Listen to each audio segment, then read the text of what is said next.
Bismillahirrahmanirrahim. Assalamualaikum warahmatullahi wabarakatuh. Waalaikumsalam. Alhamdulillah wala haula wala quwwata illa billah amma ba'du. Ingkang kawula hormati sedaya teman-teman generasi muda sang pemanut kiai, santri manut kiai. Di sore hari ini alhamdulillah kita dari teman-teman santri manut kiai mengadakan sedikit perbincangan mengenai santri. Minimal apa sih santri yang harus tahu tentang hukum di Indonesia ini. Nah, kebetulan ini saya Muhammad Haris Suhud bersama narasumber kita Gus Fatri Nasrullah, dan alhamdulillah bisa bergabung pada malam hari ini. Semoga nantinya kita tiadakan kendala apapun ya Gus.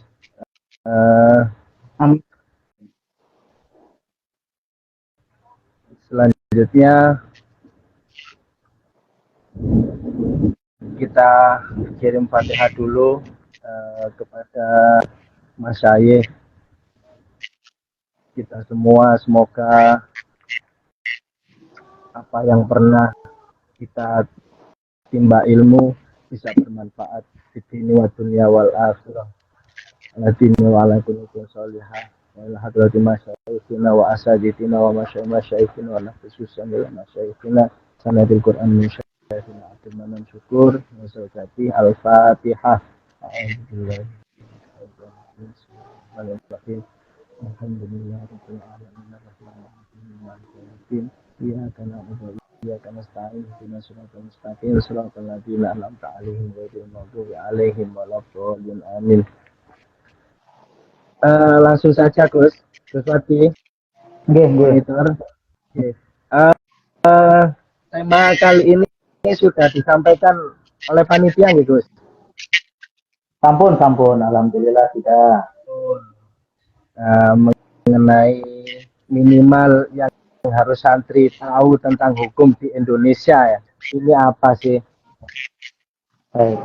Kemungkinan dari jenengan bisa menyiratkan tentang yang jenengan ketahui selama ini, mungkin dari jenjang yang terbawah sampai dokter muda. Monggo Gus, santri yang minimal tahu tentang hukum di Indonesia ini. Gitu ya. Baik, assalamualaikum warahmatullahi wabarakatuh.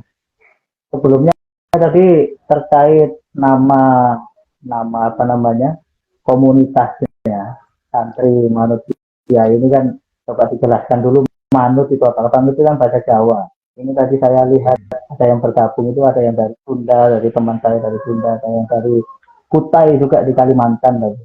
Barangkali kita apa santri manut kiai itu apa gitu, Om Pirang.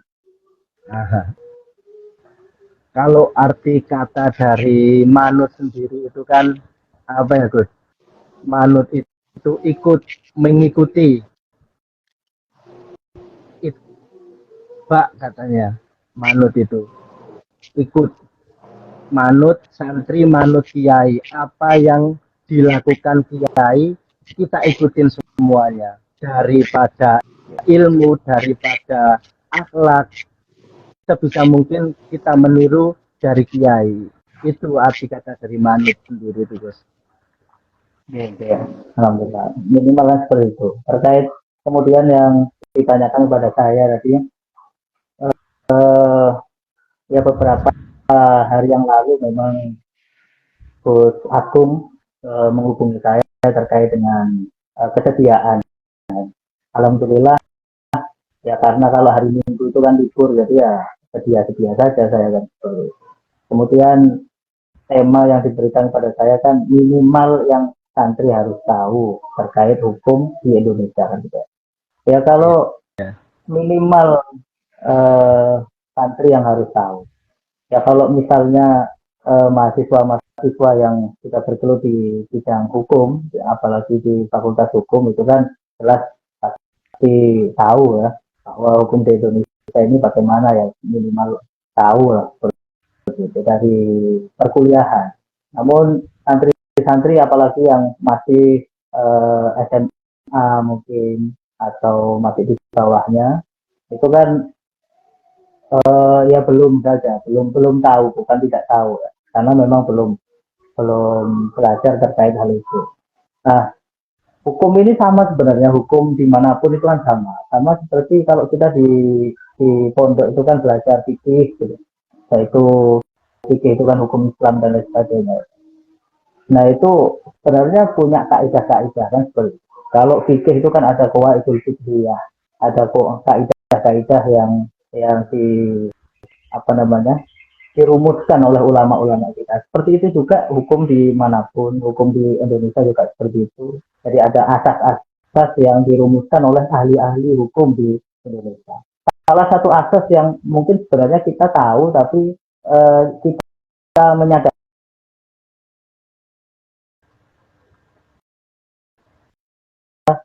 asas fiksi hukum kan. Asas fiksi hukum itu apa? Jadi orang itu manusia penduduk yang apa namanya yang tinggal di Indonesia ini, rakyatnya, masyarakatnya itu dianggap semuanya tahu oleh hukum yang berkembang, hukum yang apa namanya hukum positif maksudnya, hukum yang berlaku di Indonesia ini. Jadi ada gium yang menjelaskan bahwa tidak dimaafkan masyarakat itu kemudian mengatakan dia itu tidak mengetahui hukum, terus dia itu mencoba untuk terjerat apa namanya bebas dari jeratan hukum karena alasan tidak mengetahui hukumnya, itu tidak bisa dimaafkan. Nah, seperti itu. Jadi nggak mungkin kan, contoh misalnya Om Pirang ini lagi apa namanya motoran, kemudian nggak pakai helm di jalan raya, kemudian ditilang oleh polisi, terus kemudian misalnya sampean ini berkedok apa menjawab bahwa saya nggak tahu Pak hukumnya kalau ternyata helm itu wajib kan gitu. Nah kira-kira polisinya itu menjawab sampean ini nggak tahu, kalau gitu lanjut saja gitu, atau tetap ditilang kan, seperti itu ya, karena itulah.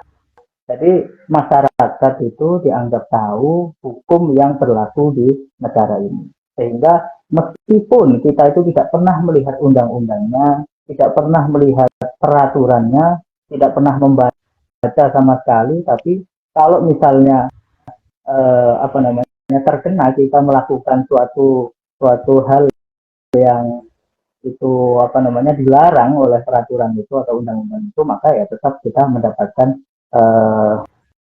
apa istilahnya ya hukuman seperti itu ya Berarti kalau hilang ya Pak. Berarti setidaknya masyarakat itu harusnya tahu tentang hukum-hukum dasar ya. Nggak usah tertulis di undang-undang, tapi dia harus tahu, merasa betul tahu lah bahwasannya itu salah gitu ya. Oke. Itu contoh paling mudahnya ketilang polisi. Meskipun nggak ketilang, Gus. Meskipun nggak ketilang, orang mau keluar sepeda motoran nggak pakai helm, itu kan mudorot, dihitung mudorotnya kan lebih besar kan gitu. Apakah seperti itu? Apa beda lagi konteksnya? Jadi kalau misalnya apa namanya itu tidak sampai ketilang, berarti ya dia memang melanggar, tapi tidak ada tindakan, tidak ada hukuman karena dia tidak di apa namanya dia tidak ditindak oleh petugas yang berwajib kan seperti itu. Contoh misalnya kita dari masyarakat Indonesia ini yang berjuta-juta itu, kira-kira berapa persen yang sudah membaca KUHP yang secara menyeluruh? Kan tidak mungkin. Tapi beberapa orang pencuri, pembunuh dan lain sebagainya itu ya tetap saja ditindak ya kan? Sadar ya. Iya, karena apa? Nggak mungkin kan misalnya ada orang bunuh terus kemudian waktu ditangkap, loh saya nggak tahu Pak, saya nggak pernah baca KUHP-nya kok, nggak tahu saya kalau ternyata membunuh ini apa namanya Nggak diperbolehkan. merupakan pidana ya. Nah, terus kemudian polisinya misalnya, oh ya kalau sampai nggak tahu ya berarti nggak apa-apa, kalau gitu nggak usah di penjara saja lah, kan nggak mungkin kan. Iya. Iya, Istilahnya Gus. kalau gimana? Itu kan terkait dengan nilai sosial. Kalau saya mengatakan itu nilai sosial bisa dikaitkan dengan nilai budaya. Hukum berkaitan dengan nilai budaya. Kalau sekarang hukum itu dikaitkan dengan agama, misalnya, semisal kita tahu itu bahwasanya kita diwajibkan sholat, ya kan, diwajibkan sholat, disuruh pelajari tentang sholat, disuruh pelajari tentang adab tata kerama terhadap orang tua. Lah, kita sebagai orang awam terkadang mudah mudah dalam hal melupakan itu semua, entah itu terhadap sosial media, entah itu terhadap lingkungan kita. Hukum hukum yang seperti itu tuh gimana, Gus? Terkait di luar perdata atau perdata, ya, Pidana. hukum di luar perdata, pidana lah, ya. Ya itu, kita itu kan ada hidup ini ada norma ya, gitu. Ada norma kesusilaan, ada norma kesopanan, ada norma hukum juga kan gitu. Nah, paling tinggi itu adalah norma hukum. Ketika norma-norma itu masih menjadi norma kesopanan, norma kesusilaan, ya kan. Kalau kita dulu di sekolah itu kan di PPKN itu biasanya itu kan hanya diajarkan sebatas itu ya. Maksudnya ada norma-norma. Kita hidup ini bermasyarakat itu ada norma kesopanan, norma apa itu kesusilaan. Kalau itu tadi norma Kamaru kan. Atau norma hukum Masuk paling itu. tinggi norma hukum.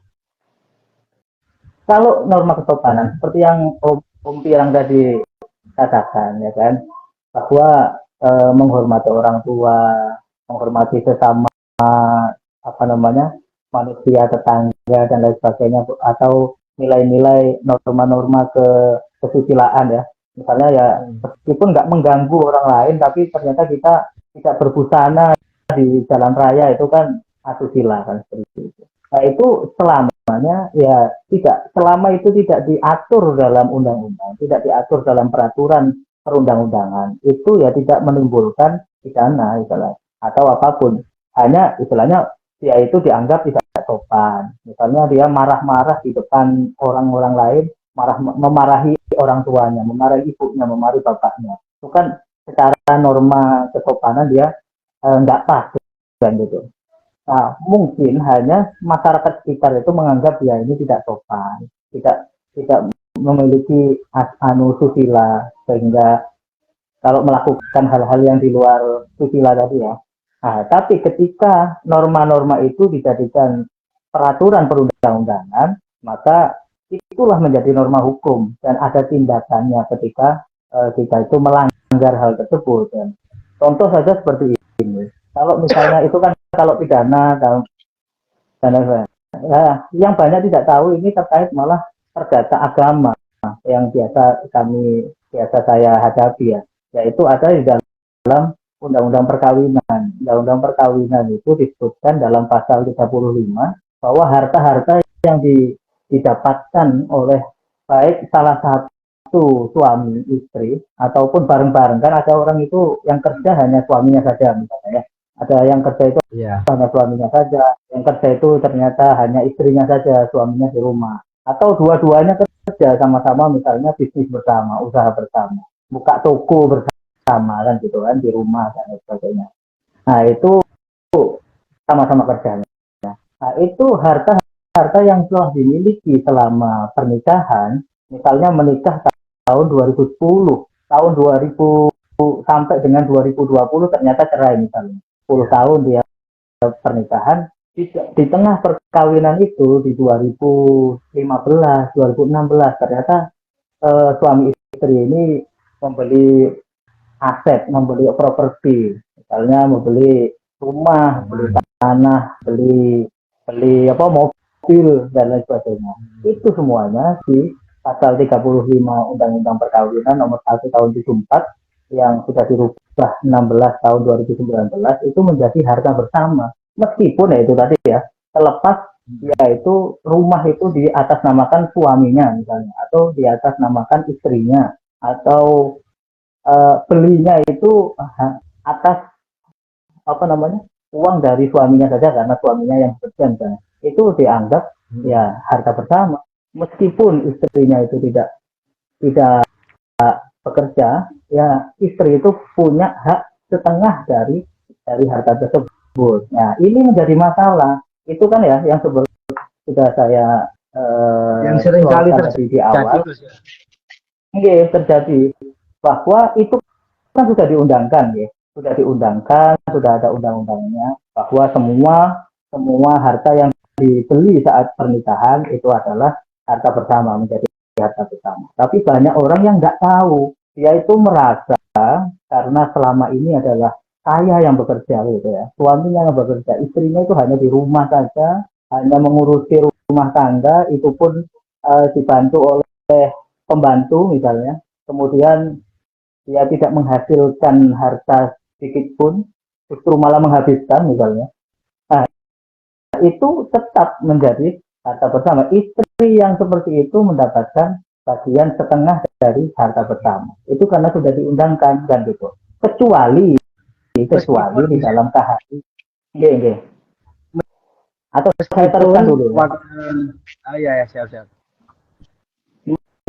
Kecuali di dalam KHI pasal 47 ya 47 itu ada kesempatan bagi suami istri yang tidak mau seperti itu yaitu saat pernikahan atau sebelum melakukan akad misalnya itu dia membuat suatu pernyataan suatu kesepakatan bersama perjanjian perkawinan bahwa nantinya ketika dalam pernikahan terus suami ini beli rumah beli apa itu tetap adalah milik suami saja tidak istri itu bisa tapi kan selama ini kita tabu membicarakan hal tersebut ya. Mau nikah kok bahas masalah harta nanti harta itu yang sudah saya beli adalah punya saya semua misalnya kita sampean istri hanya di rumah saja nggak berhak untuk itu ya itu tabu bagi kita ya di apa namanya di budaya kita itu tabu itu bukan yang jadi gula itu bukan itu tebu jadi namun beberapa orang-orang yang merasa tabu di awal pernikahan membicarakan harta itu akhirnya saat mereka bercerai juga berapa ribu orang yang mulai diundangkannya 1974 itu sampai dengan sekarang yang dia itu terus merasa bahwa ya karena selama ini saya yang bekerja ya harusnya rumah itu menjadi milik saya istri ya ketika bercerai ya tinggalkan rumah itu seperti itu padahal di undang-undang sangat jelas sekali di KHI juga sangat jelas sekali bahwa apapun yang dibeli baik itu suami istrinya bekerja maupun salah satunya saja yang bekerja itu menjadi harta bersama ya itu tadi akhirnya asasnya iya asasnya itu ketika dia itu kemudian maju ke pengadilan terus bilang loh saya nggak tahu pak seperti itu nggak bisa diampuni sudah karena ketidaktahuan masyarakat terhadap hukum itu tidak bisa diampuni ya salah sendiri nggak dibaca undang-undangnya kan seperti itu karena undang-undang itu selalu terbuka selalu diumumkan oleh DPR maupun pemerintah sejak prolegnas diflorkan disebutkan saja apa saja program pada tahun ini ya. Terus ada RUU-nya juga ada. Terus kemudian saat diundangkannya pun juga sampai ketika sampai misalnya ingin lihat undang-undang apa gitu, tinggal klik di Google kan sudah ada. Semua undang-undang sudah ada. Jadi ketidaktahuan terhadap hukum itu tidak dimaafkan. Itu tadi kan sudah ada pidana juga, perdata agama juga ada ya. Ya intinya gitu. Jadi pada intinya ya kita harus mengetahui asas itu ketika memang ternyata kita melanggar suatu hal atau melakukan suatu hal yang itu diatur dalam undang-undang kemudian ternyata itu diajukan di pengadilan maka tidak ada kata ampun ketika dia itu mengatakan tidak tahu terhadap undang-undang tersebut. Itu. Iya Gus. Mengenai kan itu kan harus dibagi dua, intinya kan harus dibagi dua, betul Gus ya? Nggih. Selanjutnya pokok permasalahannya itu ada di semisal hal terkecil, oke lah hal terkecil yang nggak bisa kita terima itu terkait ada pengatasnamaan. Paham Gus?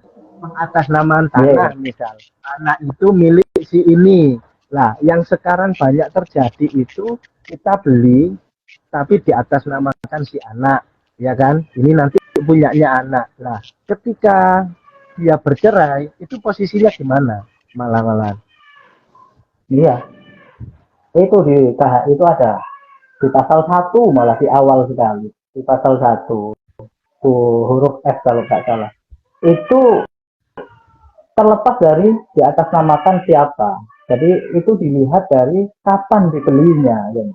Jadi di dalam membuktikan harta bersama itu dilihat dia dulu nikahnya kapan, kemudian bercerainya kapan, terus harta itu dibeli kapan dan gitu. Misalnya harta itu ternyata dibeli dalam itu atas nama anak Gus ya. Betul nggih.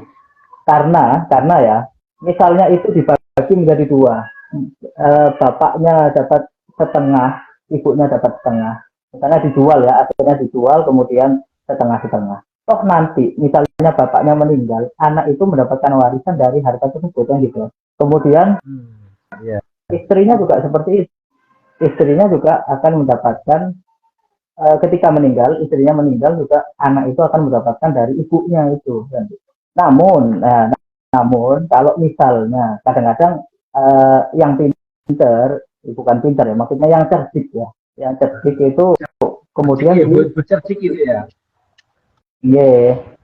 itu di atas namakan anak dan di situ ada akta hibah atau ya akta hibah itu, sehingga meskipun suami yang beli, ya kan, tapi karena itu sudah dihibahkan kepada anaknya, ya maka itu sudah bukan menjadi harta bersama suami istri lagi, ya. Asalkan semuanya itu kan dalam pengadilan itu harus dibuktikan. Ya. Pembuktian itu ada beberapa hal saja, ada 5 saja, yaitu surat atau saksi, atau pengakuan, atau sumpah, dan yang terakhir adalah hakim, prasangka hakim. 5 saja di dalam undang-undang itu. Nah, ketika itu ada akta hibahnya di dalam di depan notaris, dia bikin di depan notaris, maka itu sudah menjadi harta milik anak karena sudah dihibahkan dan itu ya bisa menjadi berbeda hasilnya. Ya, gini Gus, beneran Gus. Selama saya, ya kita kan sudah bersuami istri Gus ya, dan banyak teman-teman kita yang bergabung mungkin sekarang posisinya suami istri. Saya baru tahu sekarang ini, saya benar-benar baru tahu sekarang ini. Lah makanya kan tadi kan saya pikir rumah kan ada namanya, siapapun punya nama. Lah kemungkinan yang nggak bisa diketik itu artinya cerdik lah, dia pakai surat hibah itu baru nggak bisa dikatakan milik kita berdua ya Gus ya, itu yang dinamakan cerdik ya toh. Baru tahu kalau sekarang ini yang kita beli apapun itu milik berdua, dan nantinya kalau kita cerai kita harus bagi berdua gitu Gus intinya. Ketika itu hanya dibilang sudah saya berikan kepada anak, itu ya mana buktinya kan gitu. Mana diberikan kepada itu nanti bisa digugat Gus ya.